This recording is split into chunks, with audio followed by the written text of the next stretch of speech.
Se você sabe, reza assim conosco. A cruz sagrada seja minha luz, não seja o dragão meu guia. Retira-te, Satanás, nunca me aconselhe coisas vãs.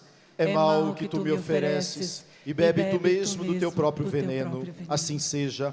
Amém. Levanta-se, Deus, pela intercessão da bem-aventurada sempre Virgem Maria, de São Miguel Arcanjo e de todas as milícias celestes, que sejam dispersos seus inimigos e que fujam de sua face todos os que vos odeiam, em nome do Pai, do Filho, do Espírito Santo. Amém. Boa tarde. Eu não escutei. Boa tarde. Fala para quem está do seu lado, seja muito bem-vindo ao acampamento Filhos de João Batista. Fala para quem está do outro lado, que bom que você veio. Eu já quero aproveitar para cumprimentar com muito carinho você que está em casa, você que está nos acompanhando por todo o sistema de comunicação Canção Nova. Que alegria ter você conosco. É o primeiro acampamento da comunidade Filhos de João Batista. Nossa comunidade está sediada em Sete Lagoas, Minas Gerais, completando 23 anos de carisma no Brasil e no mundo deste ano. E pela primeira vez estamos aqui com muito carinho na sede da Canção Nova, fazendo o primeiro acampamento dos Filhos de João Batista. Então você que está em casa nos acompanhando por todo o sistema de comunicação Canção Nova, TV, rádio, internet, Canção Nova Play, que alegria ter você conosco. Seja muito bem-vindo. Vamos dar uma salva de palmas para quem está em casa nos acompanhando pela TV. E para você que ainda não me conhece, eu me chamo Eduardo Oliveira, sou pregador, missionário da comunidade Filhos de João Batista. São 28 anos já caminhando com Jesus, 23 dedicados ao ministério da pregação. Desses 23, completo agora na próxima segunda-feira, 12 anos de vida missionária. Há 13 anos atrás eu era diretor de empresa, foi quando Deus pediu que eu deixasse tudo para viver única e exclusivamente para a evangelização. Eu sou natural de Arapongas, no norte do estado do Paraná, mas há 12 anos me mudei para Minas Gerais para viver única e exclusivamente para evangelizar. Desta forma, em 12 anos, Deus já me deu alegria, através da comunidade Filhos de João Batista, de pregar em centenas de cidades do Brasil, já preguei em outros países, e com muita alegria estamos hoje aqui, comemorando e celebrando 23 anos deste carisma. Sou casado com a Edna, vou deixar ela se apresentar, está aqui do meu lado. Seja bem-vindo, meu bem. Obrigada. Boa tarde, gente. Sejam bem-vindos e bem-vindas a este acampamento que está lindo, não é verdade? Meu nome é Edna Oliveira, sou casada com o Eduardo, somos casados há 22 anos, fazem 29 anos que eu recebi o meu batismo no Espírito Santo e caminho há 12 anos na comunidade Filhos de João Batista e partilho deste carisma. Tenho 2 filhos, Juan Felipe e Benjamin, que estão sentadinhos ali. E é uma alegria muito grande poder estar aqui com vocês hoje. E hoje, nesta tarde, o tema que nos foi proposto para pregar é João Batista, profetismo e o martírio a favor da família. Nestes tempos em que a família vem sendo brutalmente atacada por diversos modos e meio, é preciso levantar esta voz profética, é preciso levantar os Joões Batistas pelo Brasil e pelo mundo, que vão defender a família, que embora todo mundo está dizendo que ser família não é bom, embora todo mundo diga que a família está acabando, é preciso levantar gente do bem, é preciso levantar novos Joões Batistas, que vão dizer, ser família é bom, é possível sim ser casado e ser feliz, é possível sim ter filhos e ser feliz, mas é fato que hoje em dia ser família não é fácil, sim ou não? É fácil ser família, sim ou não? Não. É desafiador, sim ou não? Sim. E isso é tão sério, tão sério, tão sério, que a gente viajando pelo Brasil, pelo mundo, aonde a gente passa, seja pregando para pessoas de dentro da igreja, ou pessoas para fora da igreja, um dos temas hoje que 80% consome o nosso carisma, é acerca de família, acerca de casamento. Tal é o fato que todos nós precisamos de graças e bênçãos lá na nossa casa. Então eu já quero te perguntar para você que está aqui, quem aqui está aqui, que precisa de uma graça, de uma bênção, de um milagre, de uma cura, de uma intervenção, ou até de um socorro de Deus na sua casa? Levanta a mão e diga eu. Não, calma, não. Você não entendeu, abaixa a mão, abaixa a mão. Vou perguntar de novo. Somente quem precisa de uma graça, de uma bênção, de uma cura, de um milagre, de uma intervenção ou até de um socorro de Deus lá na sua casa, levanta a mão bem alta e diga: eu. Fica com a sua mão levantada em nome de Jesus. Olha para o lado, olha para o lado. Agora fala para essa pessoa assim: tamo junto, meu irmão. É fato então que a família vive um dos momentos muito complicados, sim ou não? Sim. Vamos entender então, à luz do Evangelho, o que a gente pode fazer para melhorar as coisas lá em casa. Abra sua Bíblia comigo, por favor. Evangelho de São Marcos, capítulo 6, versículo 14. Evangelho de São Marcos, capítulo 6, versículo 14. Evangelho de São Marcos, capítulo 6, versículo 14. Como já é de praxe da nossa comunidade, como nos ensina o meu fundador Moisés Rocha, pergunta para quem está do seu lado, se ele estiver sem Bíblia: cadê a sua Bíblia, meu irmão? Ficou em casa, na estante? Aleluia. Marcos capítulo 6, versículo 14. Quem está com a Bíblia e achou, dá um glória a Deus. Quem está com a Bíblia, mas não achou ainda, fala misericórdia. Quem está sem Bíblia, fala socorro. Pega essas almas, Nossa Senhora. É com a senhora então, mãe. Então me ouve. Marcos 6,14 diz assim: o rei Herodes ouviu falar de Jesus, cujo nome se tornara célebre. Então Herodes dizia: João Batista ressurgiu dos mortos, e por isso o poder de fazer milagres opera nele. Uns afirmavam: não, é Elias. Diziam outros: é um outro profeta como qualquer um. Ouvindo isso, Herodes repetia: é João, a quem eu mandei decapitar. Ele ressuscitou. Pois o próprio Herodes tinha mandado prender João e acorrentá-lo no cárcere por causa de Herodíades, mulher de seu irmão Filipe, com quem ele tinha se casado. João tinha dito a Herodes: não te é permitido ter a mulher de teu irmão. Por isso, Herodíades odiava e queria matar João Batista, não o conseguindo, porém, pois Herodes respeitava João, sabendo que ele era um homem justo e santo, protegia-o, e quando o ouvia, sentia-se embaraçado, mas mesmo assim, de boa mente, o ouvia. Chegou, porém, um dia favorável em que Herodes, por ocasião de seu aniversário, deu um banquete aos grandes de sua corte, aos seus oficiais e aos príncipes da Galileia. A filha de Herodíades apresentou-se e pôs a dançar. Com grande satisfação de Herodes e dos seus convidados, disse Herodes a Salomé: pede-me o que quiseres, e eu te darei. Juro isso, tudo que me pedires eu te darei, ainda que me seja metade do meu reino. Salomé saiu e perguntou a sua mãe Herodíades: que eu devo pedir? E a mãe respondeu imediatamente: a cabeça de João Batista. Tornando logo a entrar apressadamente à presença do rei, ela exprimiu o seu desejo: quero sem demora que me des a cabeça de João Batista. O rei entristeceu-se todavia, por causa da sua promessa, e dos convivas não podia recusar. Sem tardar, enviou um carrasco com a ordem de trazer a cabeça de João. Ele foi, decapitou João no cárcere, trouxe a sua cabeça no prato e a deu à moça, e esta a entregou à sua mãe. Palavra da salvação. Glória a vós, Senhor. Beija a sua Bíblia e aplauda a palavra de Deus. Não, se é para a palavra de Deus, a sua palma pode ser melhor. É para a palavra de Deus.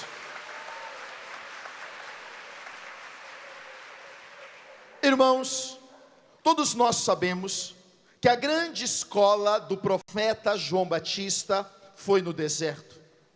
Antes que João Batista começasse então a batizar as pessoas, João caminhou no deserto para a sua preparação, como nós escutamos falar hoje nas duas pregações da manhã. Após então ter cumprido este prazo de preparação, João Batista volta para o Jordão. E ao chegar no Jordão, agora João Batista começa a encontrar as pessoas. E ao encontrar com as pessoas, João Batista agora começa a corrigi-las.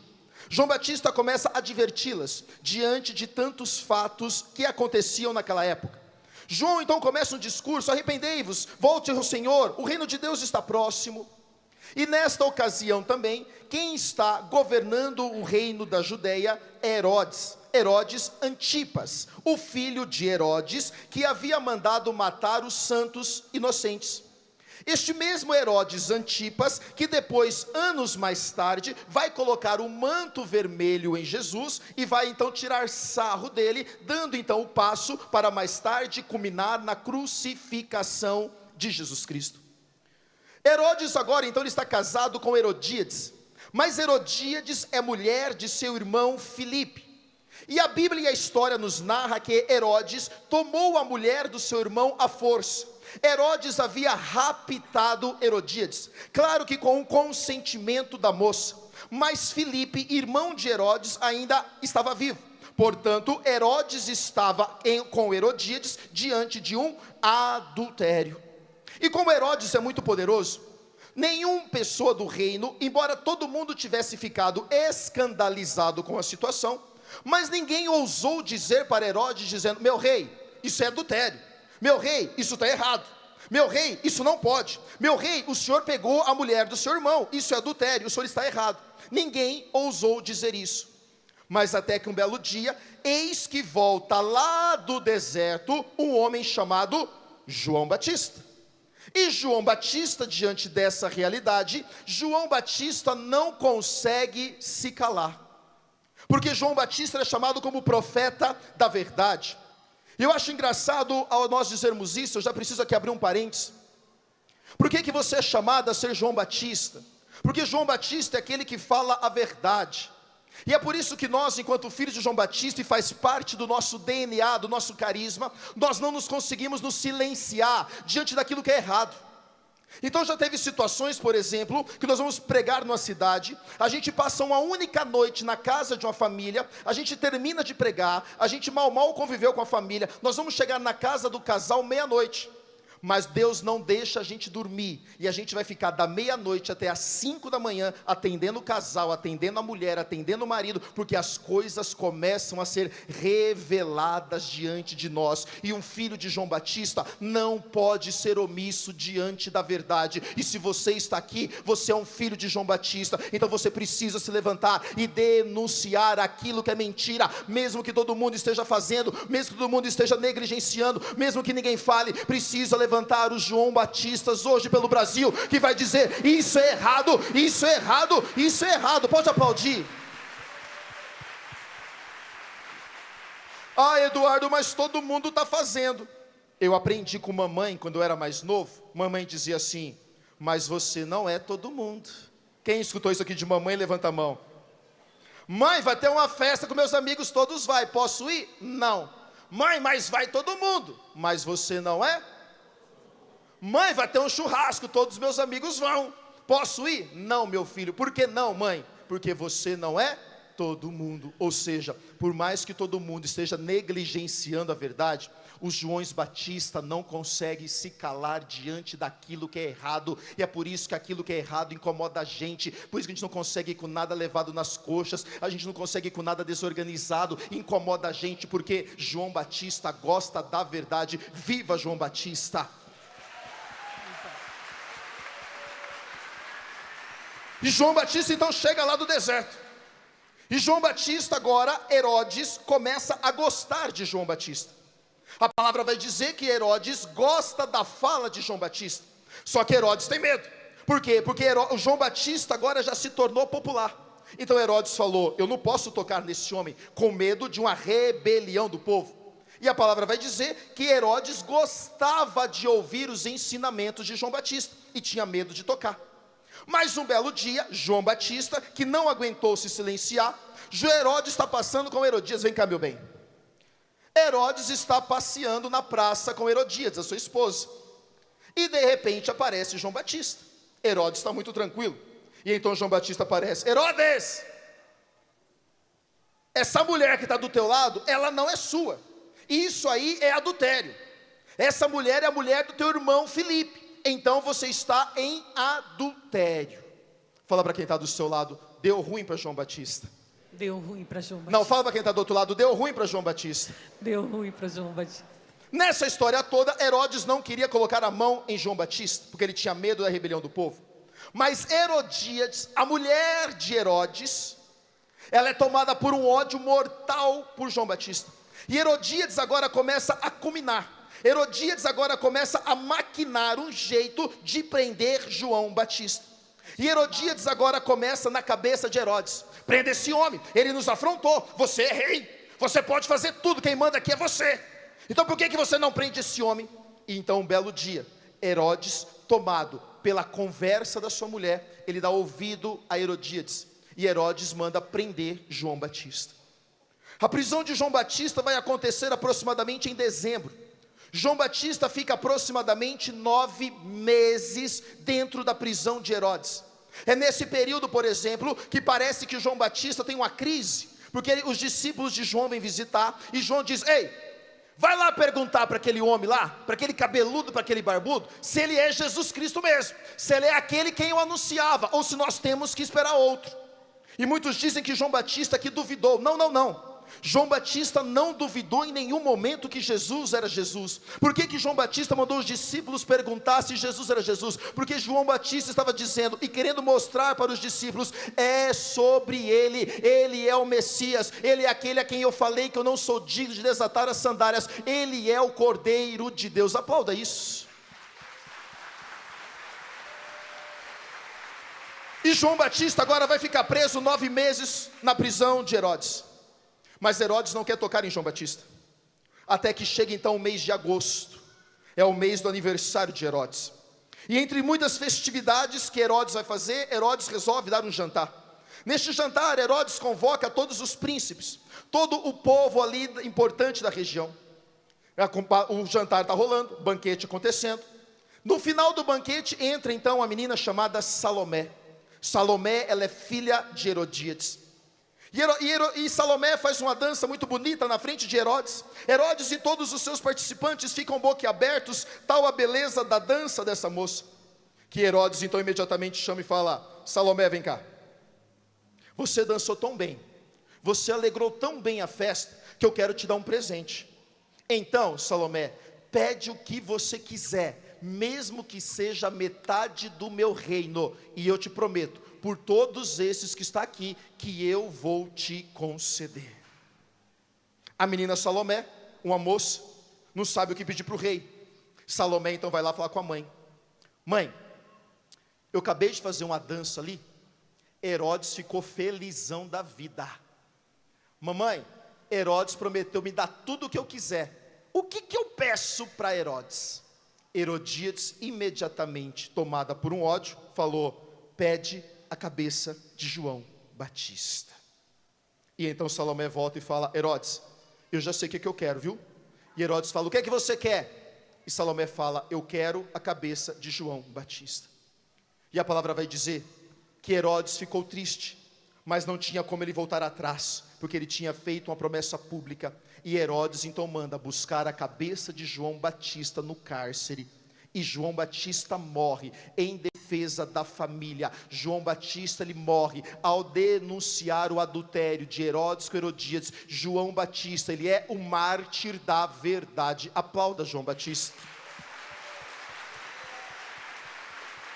E eu acho bonito. A Igreja Católica, ela tem mais ou menos mais de 1000 mártires dentro do cânon da história da Igreja Católica.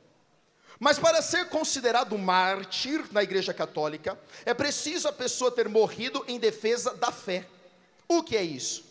Nega Jesus Cristo, não nego. Nega Jesus Cristo, não nego. Nega Jesus Cristo, não nego. Então você vai morrer. Então já que você não negou a sua fé, já que você não negou Jesus Cristo, então você vai morrer. Então já que você morreu por não negar a sua fé, você é considerado mártir. Isso é um mártir da Igreja Católica.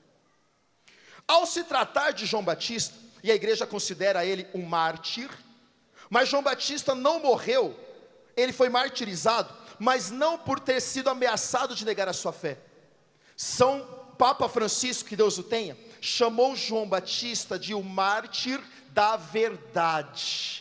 Por que João Batista ele é um mártir? Porque ele foi martirizado em defesa da família e por defender a verdade. Fala para quem está do seu lado: João Batista é o mártir da verdade. João Batista é o mártir. Fala para quem está do outro lado, João Batista é o mártir da verdade. João Batista é o mártir da verdade. Tanto que, eu destaquei aqui, o Papa Francisco, na Casa Santa Marta, no dia 8 de fevereiro de 2019, ao se referir sobre João Batista e este episódio que eu acabei de narrar, o Papa Francisco vai dizer assim: algo me chama a atenção, 4 personagens, o rei Herodes, corrupto e indeciso, Herodíades, esposa do irmão de criação do rei, que só sabia odiar, Salomé, a dançarina vaidosa, e o profeta decapitado na solidão da sua cela. E Francisco continua: atrás destes 4 personagens agia Satanás, semeador de ódio na mulher, semeador de vaidade na moça e semeador de corrupção no coração do rei. E o maior homem, nascido de mulher, acabou sozinho em uma cela escura da prisão, por capricho de uma bailarina vaidosa, do ódio de uma mulher diabólica e da corrupção de um rei indeciso. E Francisco continua: João Batista morreu como mártir, não um mártir da fé, porque não lhe pediram para renegá-la, mas João Batista morreu como mártir da família, morreu como mártir da verdade, porque ele era um homem justo e santo, condenado à morte por defender a fidelidade ao matrimônio. Aplauda João Batista. Viva João Batista! Viva! Viva João Batista! Viva! Ou seja, João Batista, ele morre ao defender a família. João Batista, ele morre ao defender a fidelidade conjugal. E é por isso que Deus tem levantado hoje a comunidade Filhos de João Batista como essa voz profética para ajudar as famílias, para salvar casais, para defender a família, para defender o casamento, porque é preciso hoje levantar uma geração que defenda a família. Fala para quem está do seu lado: você hoje é chamado a defender a família. Fala para quem está do outro lado: você é chamado a defender a família. É isso, meu bem? É isso mesmo. Por vaidade, né? Por egoísmo, por pura vaidade, João Batista foi morto defendendo a família. Ele que foi o mártir da verdade, ele que quis levar a verdade, e em prol disso ele morreu, dizendo que ser família é necessário, dizendo que os erros dentro da família precisam ser pontuados, que os erros dentro da família precisam ser corrigidos, que o Senhor criou uma família, Ele quis participar de uma família e que precisava preservar o nome da família, mas que neste momento Ele não foi compreendido. Quem está nos entendendo, diga amém. Bata no seu peito e diga: eu estou entendendo tudo, Eduardo e Edna. Não, horrível, bata no seu peito e diga: eu estou entendendo tudo. Mas vamos mudar de assunto dentro do mesmo assunto. É fato, e nós não somos negligentes, a gente viaja o Brasil de norte a sul, a gente ajuda casais, atende pessoas, individual, coletivamente, enfim, nós pregamos para casais. E é fato que a família hoje vive um dos momentos mais difíceis. Os filhos não entendem os pais não entendem os filhos. O marido e a mulher não se conversam, não dialogam. É fato hoje então que a família hoje vive momentos mais difíceis. Muitos se dizem por aí que a família está acabando. Muitos se dizem por aí que o casamento está falindo. Muitos se dizem por aí que ter filhos atrapalha a vida social e a vida financeira. E é fato então também que dentro das nossas casas, muitas vezes, mesmo a gente rezando, mesmo a gente caminhando na igreja, mesmo você servindo, mesmo você adorando, mesmo você sendo de movimento, talvez você seja catequista, ministro da pastoral familiar, do ECC, e mesmo assim a gente caminhando dentro da igreja, as coisas na nossa casa não vão bem. A ponto muitas vezes a gente dizer: eu não sei o que acontece, porque parece que quanto mais eu rezo, mais assombração aparece. Vocês conhecem esse ditado também?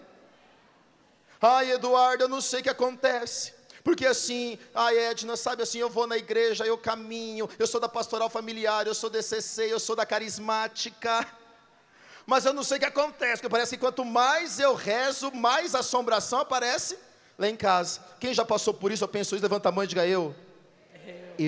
É fato então, que a família vive um dos momentos mais difíceis, e é lógico então, que eu e a Edna, nós não temos aqui uma receita de bolo pronta.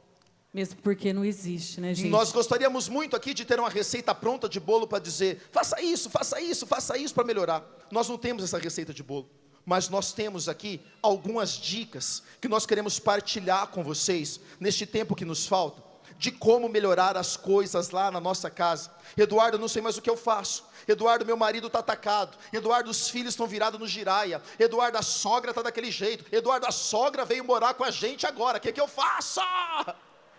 Nós vamos tentar te ajudar nesses minutos que nós temos. Você quer nos ouvir, sim ou não? Então nos dá um sorriso gostoso, uma salva de palmas para Jesus. Não, horrível, não, com todo respeito, as suas palmas foram ridículas. Fala para quem está do seu lado, ridículo.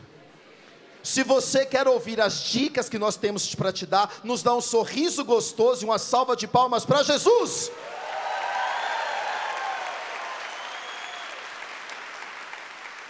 Eduardo, Edna, é possível ser feliz na família? Sim. É possível, mas com tanta crise, com tanta dificuldade, todo mundo fala, larga, separa, põe para fora, homem não chora, mala está lá fora, me traiu, vou trair também, paga com a mesma moeda. É possível ter casamento e família feliz? Sim. Vamos dar uma dica para esse povo? Vamos. Dica número 1, repita comigo, aprenda a lutar as batalhas certas. Horrível. Qual que é a primeira dica para melhorar as coisas na sua casa? Aprenda a lutar as batalhas certas. O que é isso? Vamos entender. Em Mateus 16, Jesus vai conversar com Pedro. E Jesus vai dizer, tu és Pedro, tu és pedra, sobre ti eu edifico a minha igreja. Eu te dou a chave do reino dos céus. Tudo aquilo que ligou na terra, ligou no céu. Desligou na terra, desligou no céu. E as portas do inferno nunca prevalecerão contra a igreja. Ou seja, Jesus aqui está dando uma chave espiritual para Pedro. E Jesus está dizendo, contra a igreja o inferno nunca vai vencer. Só preciso abrir um parênteses.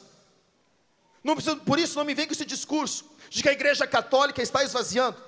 Não me vem com esse discurso que a igreja católica está acabando. Não. Porque a igreja católica nunca teve tão viva como nos últimos dias. Nós nunca vimos mais de 2 milhões de pessoas levantarem para rezar o rosário de madrugada. Então a igreja católica não está esvaziando. Na verdade, quem está saindo da igreja católica é porque na verdade nem católico foi de verdade. Fala para quem está do seu lado, seja feliz por ser católico. Fechei parênteses, voltei para a pregação. Jesus falou, Pedrão, está entendendo? Eu te dou uma chave, viu, Pedro? Contra a igreja, o inferno nunca vai fazer nada. Vem comigo. O demônio, ele é inteligente. Tanto que o demônio, ele é Lúcifer, o anjo mais inteligente, que se rebelou contra Deus e foi mandado para o quinto dos infernos.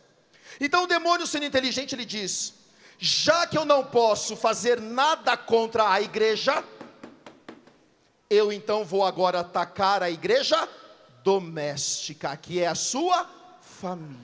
E é por isso que Papa João Paulo II vai chamar a família de igreja doméstica.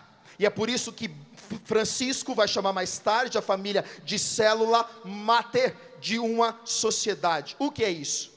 Tudo aquilo que eu e você queremos de melhor para amanhã.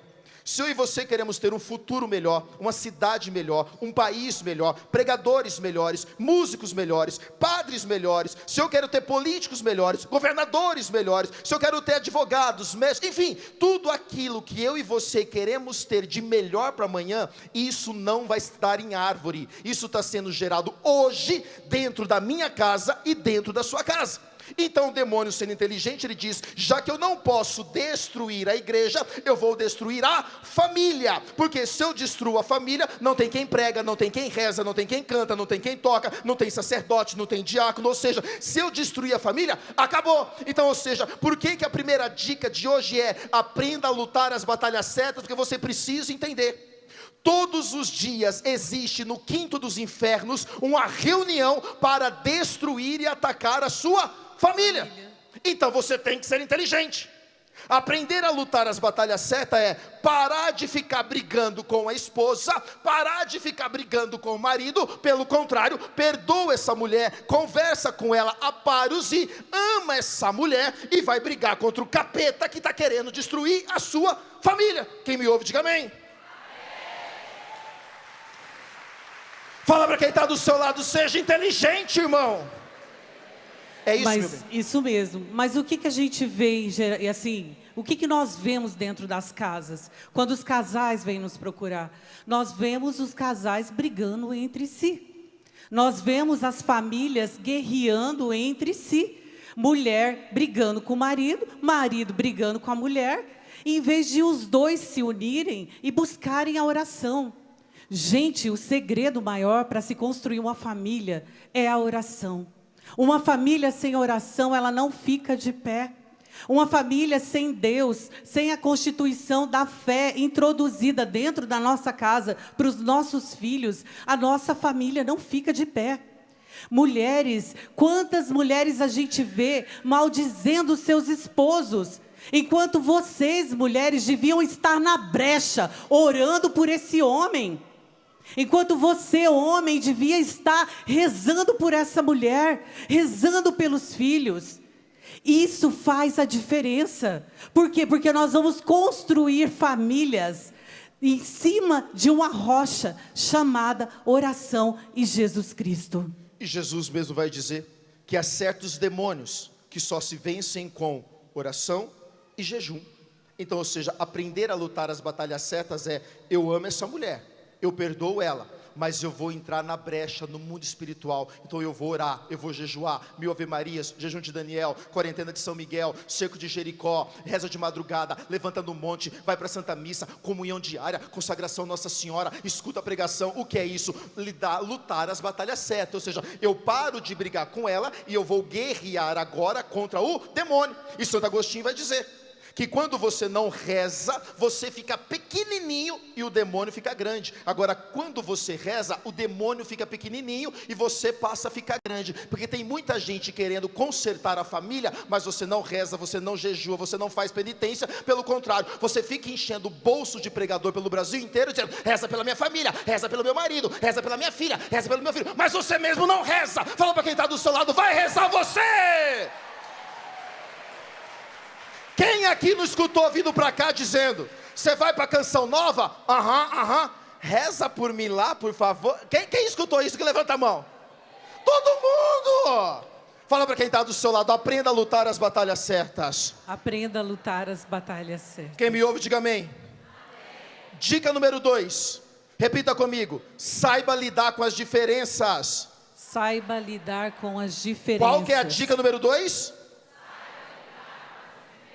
Vamos entender isso. Minha gente, Deus nos fez de maneira diferente.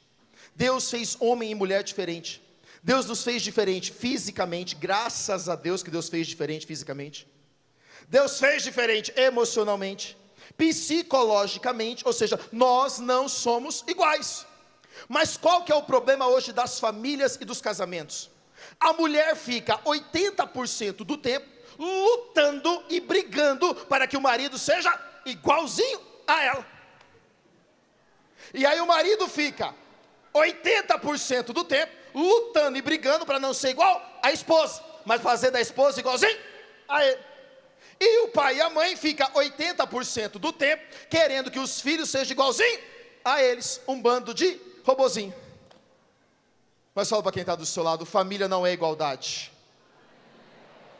Deus nos fez diferente fisicamente, emocionalmente. Então o que você precisa aprender hoje é saber lidar com as diferenças. Nós não somos iguais. A Edna não é igual a mim, ela é diferente de mim, graças a Deus. Porque aquilo que falta em mim, a Edna completa. Aquilo que falta nela, eu completo. Isso é casamento verdadeiro.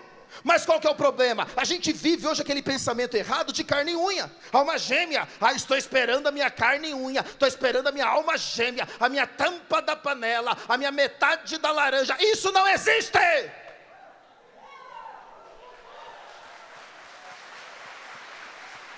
Para com essa ideia! Casamento não é feito de gente igual. Casamento é feito de gente diferente, com pensamentos diferentes, com manias diferentes, com gostos diferentes, mas feito de duas pessoas que se escolhem todos os dias se amar, ser feliz e permanecer juntos, apesar das diferenças. É diferente. Não é isso, meu bem? Isso mesmo, gente. A gente perde muito tempo tentando fazer o outro ser igual a gente.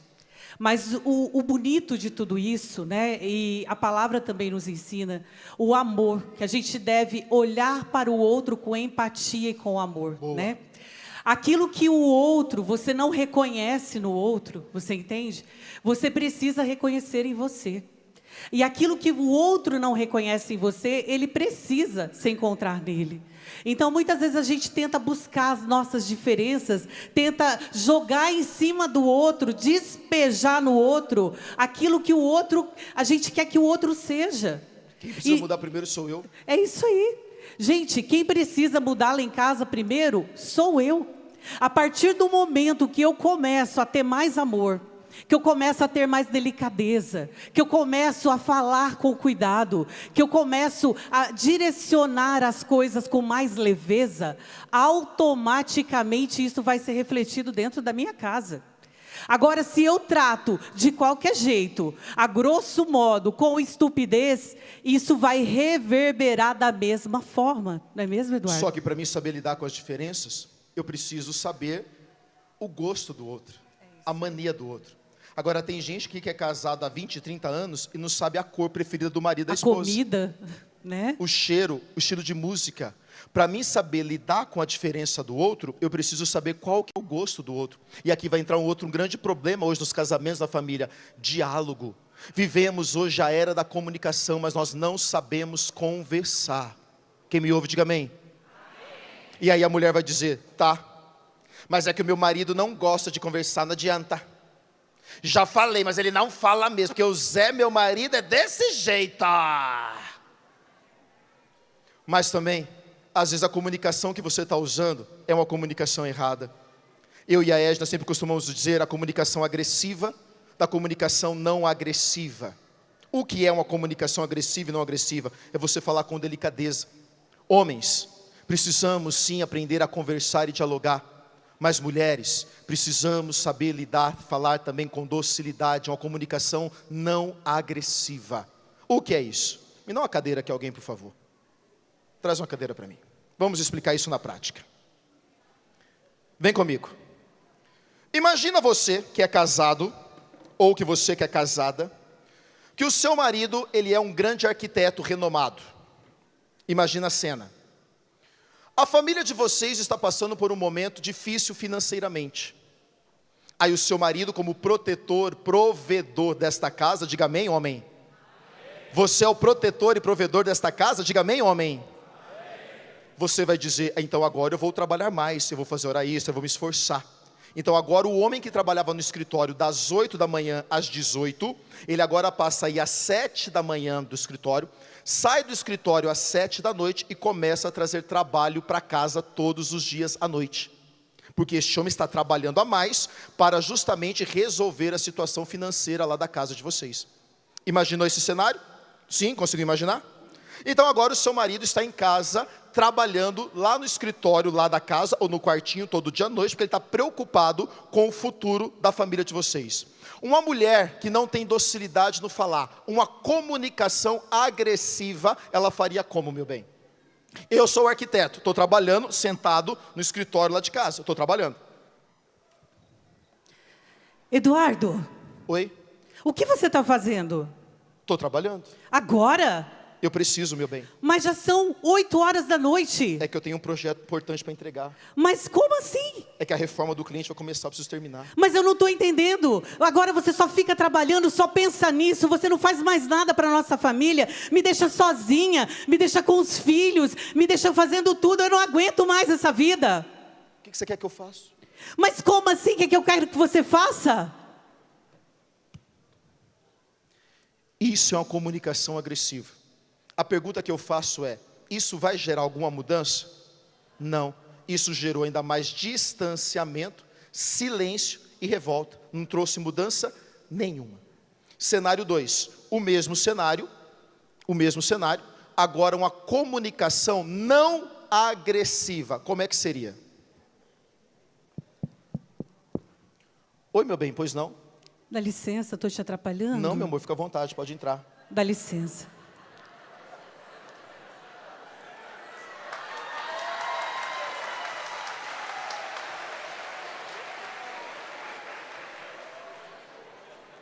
Sabe o que é, meu querido? Pois não, meu bem. Eu tenho percebido que você tem trabalhado muito. E isso, assim, tem mexido muito comigo. Eu entendo o seu trabalho, eu entendo o seu esforço. Eu sei a situação que nós estamos vivendo aqui em casa. Mas sabe o que é? É que tem as crianças. Eles estão sentindo falta de você. A gente queria tanto que você parasse um pouquinho e fosse jantar conosco. Eu fiz um jantar delicioso para a gente comer em família. E depois, se você quiser, você pode continuar trabalhando. E eu posso até te ajudar se você precisar. E sabe o que é verdade também? Eu também sinto a sua falta. Eu gostaria muito que você ficasse um pouco comigo e com as crianças. Você consegue parar um minutinho?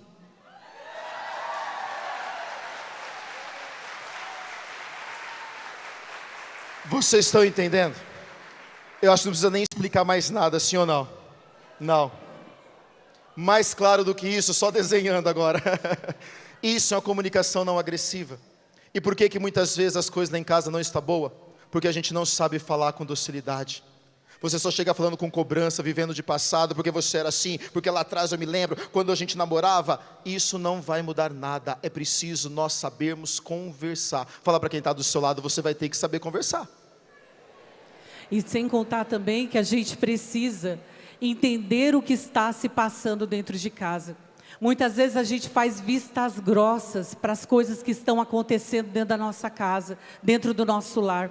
A gente não compreende, a gente chega arrogante, a gente chega agressivo e a gente não se coloca no lugar do outro. A empatia nesta hora seria, antes de você brigar, discutir, você se colocar no lugar do outro. Por que ele está ali? O que está acontecendo com meu marido? Faça perguntas poderosas. Sejam inteligentes. Homens, o que levou minha esposa a viver esse comportamento, a estar dessa forma comigo? Por que ela falou desse jeito comigo? Mulheres, por que o meu marido anda pelo canto? O que está acontecendo? Por que ele não consegue ouvir o que eu tenho para falar? A empatia muda o ar dentro da nossa casa. Ele muda tudo aquilo de vivência familiar, mas precisa de uma conversa simples e direta. Quem está entendendo, diga amém. Amém. Repita com a gente. Aprenda a lutar as batalhas certas. Saiba lidar com as diferenças. Dentro de lidar com as diferenças, um rápido comentário. Precisamos também respeitar o lugar um do outro. Precisamos voltar as mulheres a assumir os seus papéis de mulheres e os homens no lugar de homens. Vivemos hoje uma geração de mulheres empoderadas, mas que estão cansadas, que estão fragilizadas, e uma geração de homens acovardados, fofinhos e frouxos. Precisa voltar ao lugar das origens. E o discurso aqui não é machista. O discurso não é sobre cargo de trabalho. O discurso não é sobre salário. O discurso é sobre funções. A mulher nasceu para ser mulher e o homem nasceu para ser homem. A mulher é a delicadeza, a mulher é a singeleza, a mulher é o belo. O homem, ele é a força, o homem, ele é a razão. Mas existe hoje muitos relacionamentos se acabando. Por quê? Porque estão em papéis trocados. E enquanto vocês não voltarem para o lugar de vocês, não vai ter como melhorar o seu casamento. Por isso, mulher, volta para o seu lugar. Se permita ser cuidada, se permita ser zelada, se permita ser beijada, se permita ser cuidada por um homem. E você, homem, assuma o seu papel de ser o protetor, o provedor, de carregar a força, de arrumar a torneira, de trocar a lâmpada, de arrumar a porta do guarda-roupa. Essa função é sua. Mas aí tem camarada assistindo a gente, que a sua casa está parecendo uma farofa. Tem lâmpada queimada faz 3 meses, tem torneira pingando faz 1 ano, a porta do guarda-roupa está caindo. O que isso apresenta para mim? Que está faltando homem naquela casa. Ou então quem tem que mandar arrumar? A mulher. E o camarada é tão inocente, que deixa a mulher chamar um outro homem para fazer o serviço que é dele, na hora que ele não está em casa. Se tem um homem perto de você, fala assim: mas tu é muito inocente mesmo, né? Ai, Eduardo, porque eu não sei fazer. Você não precisa saber fazer, mas quem tem que contratar o camarada para fazer na hora que você está dentro de casa é você. Então, homem, assuma o seu papel. Pode aplaudir. Repita comigo: lutar as batalhas certas. Lutar as batalhas certas. Lidar com as diferenças. Lidar com as diferenças. Carinho e delicadeza dentro de casa. Carinho e delicadeza dentro de casa. O que é isso? Aquelas 5 palavrinhas básicas que a gente aprende quando é criança. Bom dia, boa tarde, com licença, por favor, obrigado, desculpa. Mas que dentro de casa, a gente é muito educado assim, lá no trabalho, na igreja, mas dentro de casa a gente se acha no direito de ser mal educado, de ser grosso. Você não fala bom dia, você não fala boa tarde, você não fala obrigado, você não pede com licença, você não pede desculpa, você trata todo mundo como se todo mundo fosse o teu empregado. Então, para melhorar as coisas na sua casa, você precisa baixar o seu tupete, se colocar no mesmo patamar de igualdade e ser mais delicado e gentil dentro da sua casa. Você lavar o copo que você toma café não vai te fazer mais menos homem por isso. Você pendurar a toalha no gancho não vai te fazer alejar por causa disso. O gancho que você comprou. Você botar a botina no lugar que é onde lugar de guardar sapato não vai te fazer menos homem por isso. Ou seja, delicadeza e gentileza dentro das nossas casas. Não é isso, meu bem? Isso mesmo, gente. Nós precisamos exercer isso dentro do lar. A mulher precisa ser aquele exemplo de casa, aquele exemplo que cuida. A mulher foi feita para cuidar, de cuidados. A mulher foi feita para zelar, para poder harmonizar a casa. A mulher precisa cuidar do lar da mesma forma. Como? Estendendo uma toalha bonita na mesa. Boa. Colocando uma flor, um arranjo. Organizando a pia, gente, pelo amor de Deus, mulheres. Aquelas pias parece uma cena de guerra. Precisa organizar as pias de casa, deixar a cozinha harmoniosa, a casa agradável, fazer um bolo gostoso para a família, cozinhar a comida que o esposo gosta, arrumar a cama, pelo amor de Deus. Mulheres por aí eu vejo não estão arrumando a cama. Entra no quarto aquela bagunça, roupa jogada para todo lado, guarda-roupa bagunçado. Mulheres, o óbvio precisa ser dito hoje em dia. Precisamos organizar a casa. Isso é papel do feminino, isso é papel das mulheres. A mulher tem que trazer harmonia para dentro do lar. Por que que muitos homens estão indo buscar lá fora? Porque chega dentro de casa e a casa está uma bagunça. Por que que às vezes o seu marido não quer voltar para casa? Porque a sua casa não é agradável. Ele entra na porta tropeçando em brinquedo de menino, juntando a botina. Ah, mas é porque eu trabalho fora que eu corrijo demais. Então precisa organizar as coisas, precisa voltar o feminino, tem que conversar, tem que dialogar, pede ajuda. Mas às vezes o problema que você põe para o lado de fora tá porque você não está fazendo o seu papel. O homem é a mesma coisa, como eu disse. O homem não conserta a casa e depois vai reclamar que a mulher está procurando. Ou seja, precisamos tratar dos delicadezas. Homens, pelo amor de Deus, lembrar a data de aniversário de casamento, data de aniversário da esposa. Ai, Eduardo, é porque eu sou esquecido. Mentira, você não tem vergonha na cara. Você tem um celular no seu bolso que você mesmo comprou e pagou muito caro. E ele tem algo chamado calendário. É só você ir lá colocar aniversário da esposa, despertar. Pim! Ele vai te avisar, querido.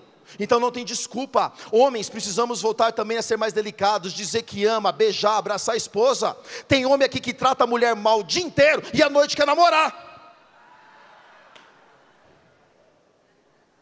Tem que ser melhor, querido. Como é, trata a mulher bem o dia inteiro.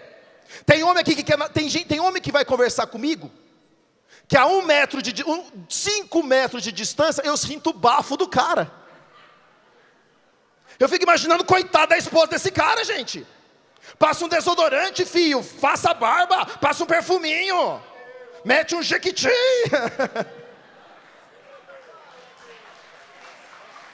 É a delicadeza.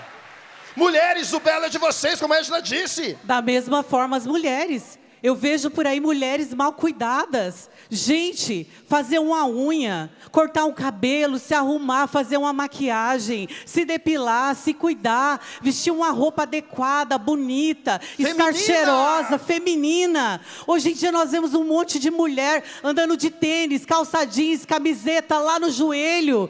Cadê a delicadeza? Cadê o belo? Cadê o feminino da mulher? Onde está? Nós não vemos mais mulheres andar de salto, nós não vemos mais mulheres se valorizarem. Aonde está as mulheres se vestirem com vestimentas mais santas? As mulheres por aí hoje em dia, os shorts é 2 dedos, pelo amor de Deus. Antigamente os shorts era 2 dedos para baixo do joelho, foi subindo, foi subindo, foi subindo. Hoje é 2 dedos para baixo do bumbum. Pelo amor de Deus. Short inteiro tem 2 dedos. E short inteiro tem 2 dedos. Nós precisamos nos valorizar, nos colocar como filhas de Deus, amadas, queridas, cuidadas, planejadas por Deus. Nós não fomos feitas em qualquer lugar para estar de qualquer forma. Nós precisamos cuidar, sim, de nós. E quando a gente fala de delicadeza, gente, gentileza, a gente não fala de coisas caras. A gente fala de cotidiano da vida. É uma mensagenzinha no WhatsApp durante o dia. Meu bem, estou pensando em você. Amor, estou com saudade. Eu viajo demais. Hoje eu fico 1, 2 dias em casa, 5, 6 na estrada. E a Edna, por exemplo, ela tem mania, ela arruma minha mala até hoje, toda vez que eu viajo. Eu separo as roupas, ela que põe na mala. Mas diversas vezes ela faz bilhetinhos e ela põe no meio das minhas roupas. Amor, estou pensando em você, te amo, volta logo para casa. E às vezes eu estou 5, 6 dias fora de casa, estou cansado, estou triste. Às vezes está num lugar longe, com saudade de casa, cansado, a gente é missionário, a gente também cansa. E eles falam assim, Deus, eu só quero voltar para casa. Aí eu vou, pego a minha mala, pego uma camiseta, quando eu abro a camiseta, cai um bilhetinho dela. Amor, estou pensando em você, eu te amo, vai dar tudo certo. Minha gente, eu volto para a pregação assim, ó. Por quê? O que custou isso para ela? Delicadeza, gentileza, não custou nada, não é dinheiro. Quando a gente fala em delicadeza, eu diria coisa simples, é você usar uma aliança, é você valorizar o outro, é você se comunicar, valorizar o corte da cabelo, valorizar o esmalte que ela passou, e isso é delicadeza. Precisamos arrumar na mesa, como a Edna falou. Sabe aquele aparelho de jantar do Oxford que você ganhou? De 52 peças de presente de casamento? Marrom, todo azul. mundo tem um daquele em casa, marrom com bege, azul com bege, verde Amarelo. com bege. Que você fica aguardando para quê? Para quando a visita vier. Sabe o dia de usar? É hoje. Hoje não, porque você está aqui. Segunda-feira, quando chegar na sua casa, mulher, prepare a mesa. Pegue aquela toalha bonita que você tem. Só tem de Papai Noel, Eduardo. Pode pôr ela agora, não tem problema. Põe ela na mesa. Pega o aparelho de jantar do Oxford, prepara a mesa. Pega as taças, talher, mete uma flor no meio da mesa. Aí a sua família vai chegar e vai dizer, uai mãe, vai ter visita, oxa. Você vai dizer, aham. E eles vão perguntar, mas quem? Você vai dizer, as pessoas mais importantes deste mundo. Eles vão perguntar, quem é? E você vai dizer, a nossa família. Precisamos valorizar aqueles que estão dentro de casa. Precisamos dizer que ama. Precisamos voltar a amar, beijar, abraçar. Precisamos. Repita comigo.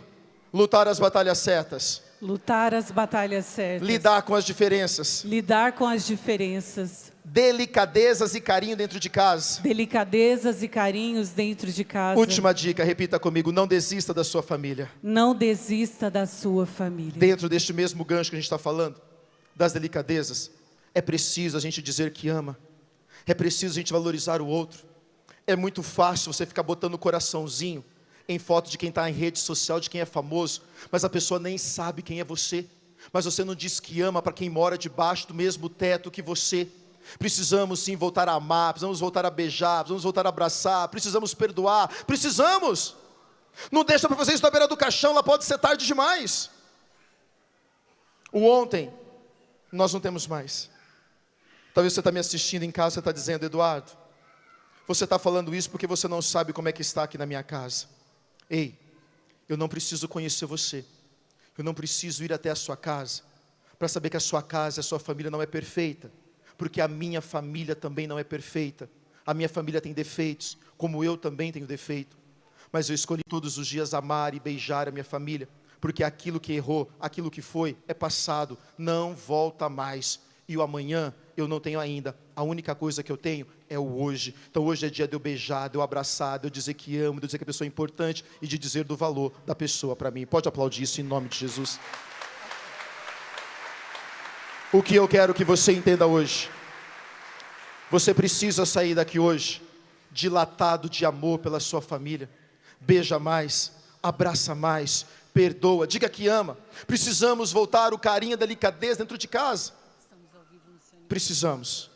Você precisa voltar a amar a sua família. Eu quero aqui cumprimentar todas as pessoas que estão conosco pelo CN Plus. Estamos ao vivo pelo CN Plus. Dá uma salva de palmas, gente. Acabamos de entrar agora ao vivo pelo Canção Nova CN Plus.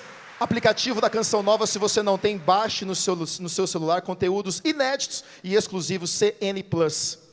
E a gente precisa entender isso. Hoje é dia da gente amar. Hoje é dia da gente beijar. Hoje é dia da gente perdoar, porque nós só temos o hoje. Não deixa para fazer isso na beira do caixão. Lá pode ser tarde demais. Não deixa para dizer do valor da pessoa quando ela morre. Lá é tarde. Eu sempre costumo dizer, eu vejo os meus pais uma vez por ano. Eles moram no Paraná. Mas sempre que posso eu faço chamada de vídeo. Eu falo: mãe, eu te amo, pai, eu te amo. Porque eles são importantes para mim. Precisamos valorizar aqueles que moram conosco. Beija, abraça. Precisamos voltar o carinho e a delicadeza dentro das nossas casas. Assim como vai dizer: vem cá, Juan Felipe, Benjamin. Vem cá, filhos. Eu gosto muito da frase, o Papa Francisco, no documento Amoris Laetitia, ao falar do amor na família, o Papa Francisco disse que o amor entre o marido e a mulher tem que ser tão lindo, tem que ser tão presente e tão fecundo, a ponto dos filhos terem ciúmes de ver a esposa deitada no colo do pai, ou vice-versa, e um fazendo o cafuné na cabeça do outro. Precisamos voltar a ser família que beija, precisamos voltar a ser família que abraça, precisamos voltar a trazer o valor de volta da mesa, do amor, do carinho. E eu quero finalizar para a gente poder rezar. Eu me lembro que eu fui seminarista durante 2 anos, e embora quando eu conheci a Edna, eu já tinha saído do seminário, eu achei que ia ser padre. Mas quando eu conheci a Edna, eu já tinha saído do seminário. Mas até hoje eu brinco que a Edna deve um padre para a igreja. Eu brinco com ela isso. E eu brinco com os meninos, que algum dos dois vai ter que pagar essa dívida da mãe deles. Aí esses dias nós estávamos lá em casa tomando café da manhã. E eu comecei a brincar. Falei: ó, um dos dois vai pagar a dívida de mamãe. Aí o Juan: não, eu não vou ser padre. O Benjamin: eu também não quero ser padre. E eu fiquei meia hora, falei: não, vai ser padre, o outro vai ser padre. Falei: ó, o Juan pode ser bispo, Dom Juan. Falei: ó, vai ficar chique, né? Falei: ó, falei: soa, né? Falei: padre Benjamin. Falei: tudo a ver. E os dois: não, eu não quero. Depois de uma meia hora, eu falei: Juan, por que você não quer ser padre? Ele falou: pai, posso falar? Falei: fala, filho, por favor.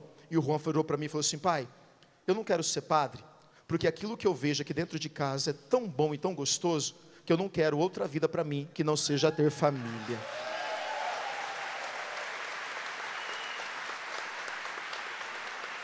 Aí o Benjamin virou e falou assim: papai, eu quero ser padre. Eu falei: sério, filho? Ele é. Falei assim: mas eu também quero ter esposa e filho. Eu falei: aí não.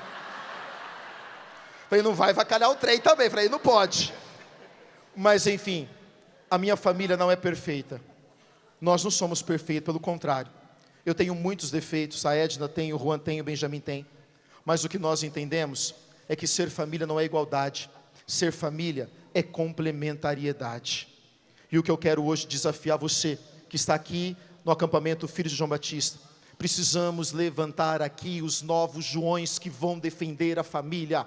Precisamos levantar os novos João Batistas que vai contra este mundo por aí. E eu termino da mesma forma que eu comecei. Muito se diz que a família está acabando. Muito se diz que o casamento está falindo. Muito se diz que ter filhos dá trabalho, atrapalha a vida social e financeira. E eu quero aqui lançar um desafio, para que junto com a minha família, junto com toda a família, Filhos de João Batista, você se levante e diga: é verdade, ser família não é fácil. É verdade, ser casado também não é fácil. É verdade, ter filhos dá trabalho e dor de cabeça. Mas só que é verdade também que ser família é bom demais. Viva a família! Viva! Viva a família!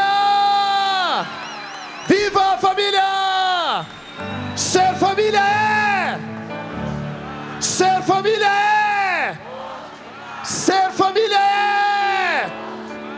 Dá um abraço em quem está do seu lado e diga: não desista da sua família!